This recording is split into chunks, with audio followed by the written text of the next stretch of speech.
يعني اقصى حتى البلد كله، حتى في تبليس درجة الحرارة 30 31 بحدود، يعني اذا كانت مرتفعة درجة الحرارة.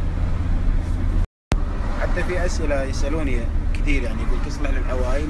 اقول تصلح للعوائل بس تكون العملية مرتبة، يعني دليل سياحي، سيارة مهيئة.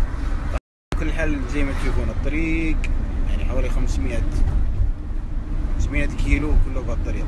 في عدة مدن نمر من عنده ممكن الواحد يريح فيها، وفي مناظر كثيرة نمر من عنده، ولكن احنا بحكم انه جروب ومرتبطين بمواعيد ما نقدر نقف. لو كان واحد بسيارته الخاصة. بالنسبة للشعب، الشعب طيب جدا ويحب ضيوف البلد، وكلهم بحاله بصراحة. وعلى كل حال عدد السكان جورجيا 4 مليون نسمة، وزي ما تشوفون يعني معتمدين على تقريبا على الزراعة ماشي في منتجات هنا، منتجات تكون معروضة. وبشكل عام الشعب طيب. ان شاء الله نحاول نرتب مع الشركة انها تنظم رحلات، وراح نزودكم ان شاء الله بالقيمة بإذن الله تعالى. بنهاية الرحلة راح نعطيكم كل التفاصيل والأسعار، وجميع استفساراتكم راح نجاوب عليها إن شاء الله. الآن الحكومة الجورجية يعني مهتمة بالسياحة، مهتمة بترتيب البنية التحتية، وأنا متأكد إنه راح تكون وجهة سياحية جدا. زي ما تشوفون طبعا الأنهار يمين، شجر وترتيب سبحان رب الخلق. يعني لو كنت بسيارتي الخاصة وقفت يمين، النهر يميننا، في جلسات والجو حلو برضو.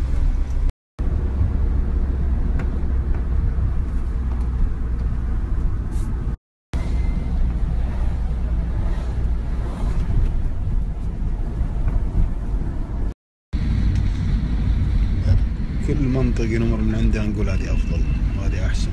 بكل أمانة البلد جميل جدا.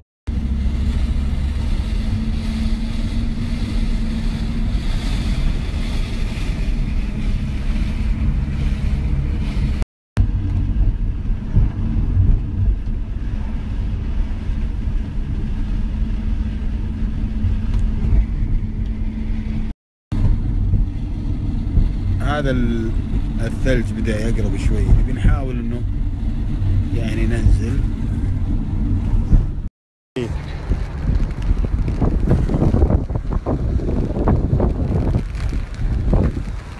بننزل شوي نشوف، نبي نريح. شفت الثلج قلت وجهوا يا جماعة نشوف الثلج ونبي نريح شوي.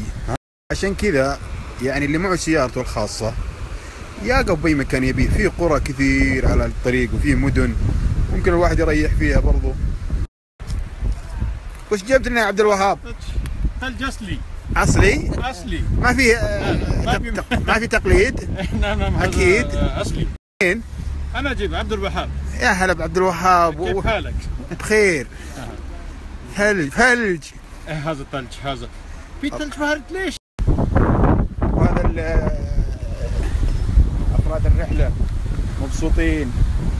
ومانشستر صراحة أجواء ومطر وثلج وسيد. يا سيد براريو يا سيد. عليه يا أحمد. يلا مشينا. وش عندك؟ أم زياد وبسعودية. وش حاجن عليه؟ ها؟ أيوة.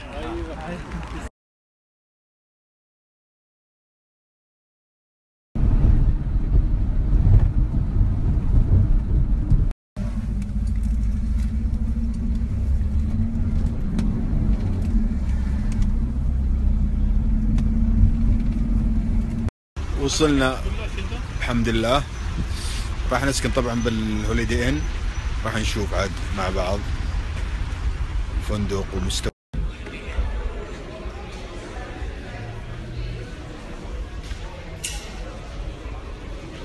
نسوي تشيك ان.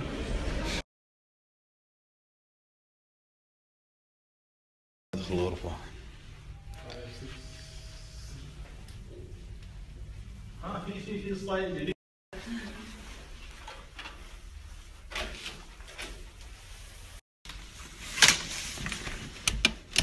بسم الله.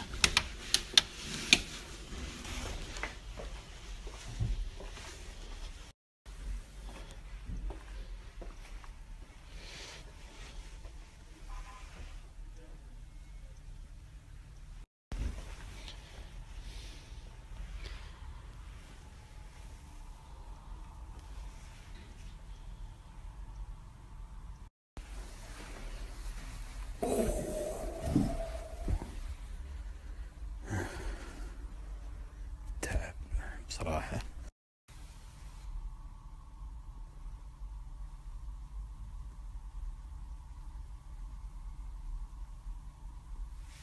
نكمل نشوف الغرفة مع بعض، نشوف الباقي.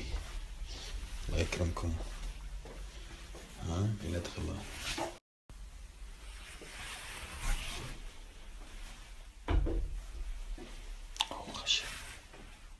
الآن طالعين عشاء طبعا إلى وكيل فلاي دبي في تبليسي. تابعوا، راح نجيب لكم أسعار كويسة وأخبار. هذا عشاء عمل زي ما قلت لكم. وكيل فلاي دبي عازمنا.